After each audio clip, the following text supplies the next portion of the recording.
सब सीरियल ड्रामो तकरार जी अचण वारी क़िस्त में दोस्तों तव्हांखे ॾिसण में ईंदो त मीर ऐं जेको लाला आहे इहो गॾिजी करे मूसा जे ख़िलाफ़ु हिकिड़ो जंग ऐलान करे छॾींदा ऐं पोयां नवाब खान इन्हनि खे सरियाम सपोर्ट कंदो ऐं नवाब खान वञी करे जेको आहे चावल खे बि जेको आहे जेल में धमकियूं ॾेई ईंदो आहे। तव्हां ॾिठो पोइ क़िस्त में अॻी में बि ईअं थींदो ऐं सजावल झुकण वारो न आहे।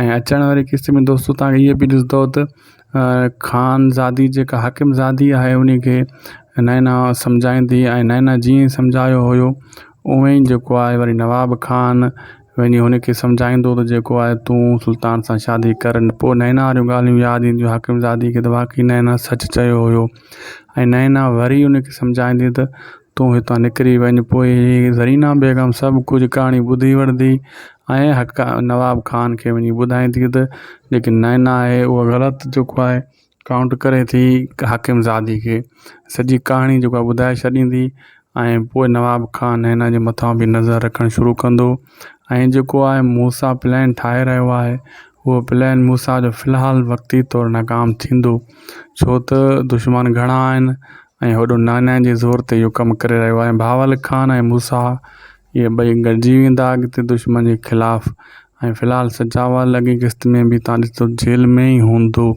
लाला जेकी मतिलबु कमु कया आहिनि लाला खे फ़िलहालु ख़बर न पवंदी त मूंखे कंहिं फसायो, मुंहिंजो पीउ किथे आहे। जॾहिं हू शादी कराईंदो हाकिमज़ादी जे नवाब खान कोशिशि कंदो त पोइ लाला खे ख़बर पवंदी असली दुश्मन मुंहिंजो ई आहे।